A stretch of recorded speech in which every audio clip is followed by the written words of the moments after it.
what we're hoping to be able to gain from this panel discussion is to elaborate on what some of those challenges are, to understand what are some new and emerging ways of thinking about leadership in both the private and the public sector, looking for connections and also differences where those exist, examples of best practices in thinking about leadership and developing leadership both in the private and public sector. And I think we have an all-star panel to be able to address this question.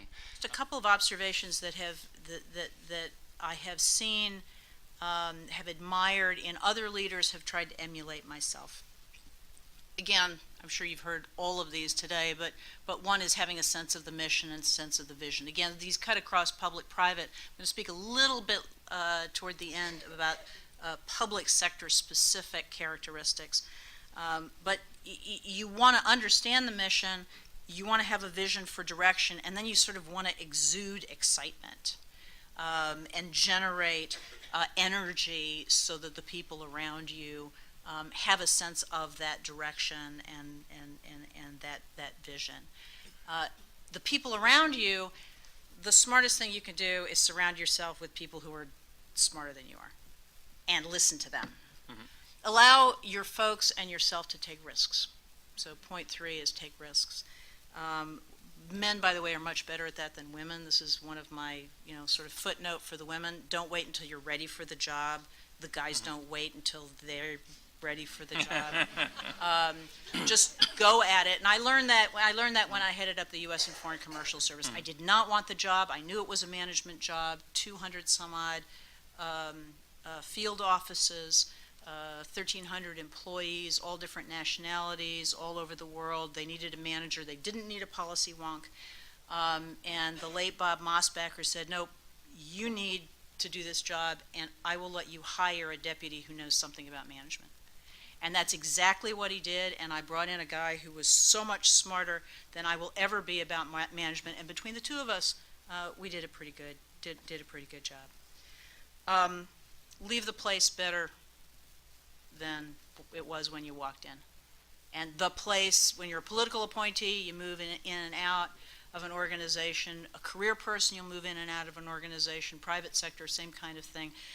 People will remember and respect the fact that you left the organization in better shape. I have always found that leading by example to reduce turfiness makes everyone look better, and you accomplish a lot more. Some organizations that's harder than others, but I have yet to see one where it isn't a recipe for success. And you may not have control over any of the things I just described. You do have control, no matter where you are, over two things. One is your personal integrity, and the other is showing respect to the people you work with, to the people who work for you, and to the people you work for. And you can never go wrong as a leader with both of those. Even though we've got data mining and all these fancy SAP and stuff like that, where leaders can have dashboards and windshields to look at what's going on, one of the great dangers is that many leaders, when they're confronted with this amount of complexity, start to change their own frame of reference. They start to shrink their perspectives and what I call selective perception. They only look at certain things. They become narrower in focus, but deeper in focus, which is a danger at the enterprise level. At the same time, and this is again a problem when you have 400 channels and people go on the internet to thousands of sites, peripheral knowledge disappears. The ability to have full situational awareness. We heard this morning about innovation, creativity. Some of that comes from understanding that there are things that may be happening halfway around the world or in a totally different industry that may address your issues. But if you're not looking at those websites, if you're not watching those TV shows, if you're not talking to those people or going to those conferences, you don't know it. And so a modern day leader has to take an added effort to reach out and to break across those lines, to stretch their peripheral knowledge so that something that if they're in the hospitality industry, this might be something happening in the IT industry. If they're in the medical industry, it may be happening in the cosmetic industry, whatever. The key is you have to stretch across it, and that's a lot more of a burden to be proactive. I think leadership has always been critical, but I think things have emerged over the last 10 years that have made it even more challenging Today, it's not unusual for the relationship between a leader and his or her team to be virtual. We have 392 offices in 43 states, and we're also international. I also think that doing business globally today often means that you're hiring from that location rather than relying on expats from your organization. Both of these make it even more essential in my mind that leaders focus on strategic and cultural alignment as a way to drive performance. I think this requires a different leadership style than what I was training leaders on back in 1981, so I've really dated myself. Then we used to talk about leadership as a system that was composed of 4 functions: planning, organizing, leading, and controlling, and all the activities that go in back of each of those. Yesterday, I just finished doing a strategic alignment workshop with my CEO and his direct reports and the top executives of our company, where we were discussing the role of leaders as being architects of the strategy, translators of the strategy, and those who have to execute the strategy.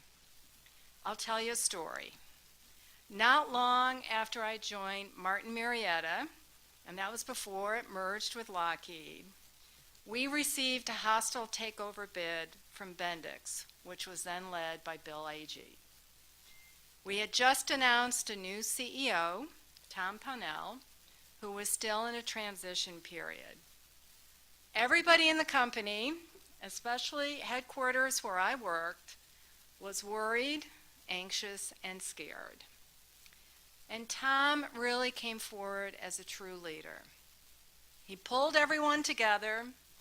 He told us the situation. He outlined the broad aspects of the plan, his commitment to keep us informed, which he did on a regular basis, and his expectation that we continue to perform at the highest level for our customers and the company. So he made it very clear what our role was. He ended that initial meeting by vowing to fly a flag at the headquarters until our counteroffensive was over. And that was the "Don't Tread on Me" flag. To remind myself how crucial a role leadership plays in organizations, I often think of Peter Drucker's simple yet profound adage that leaders should always think of their employees as volunteers. Now, his point was that the difference between what most employees need to do to keep their jobs or even be extremely successful represents a small fraction of what they could really do if they were fully engaged in their work, right? In other words, full engagement always involves people volunteering, going the extra mile, putting their heart and soul into their work because they choose to, not because they have to.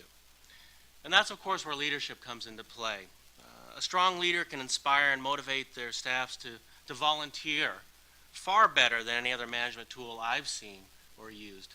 Better than pay, better than punishment, for sure, at least in my experience.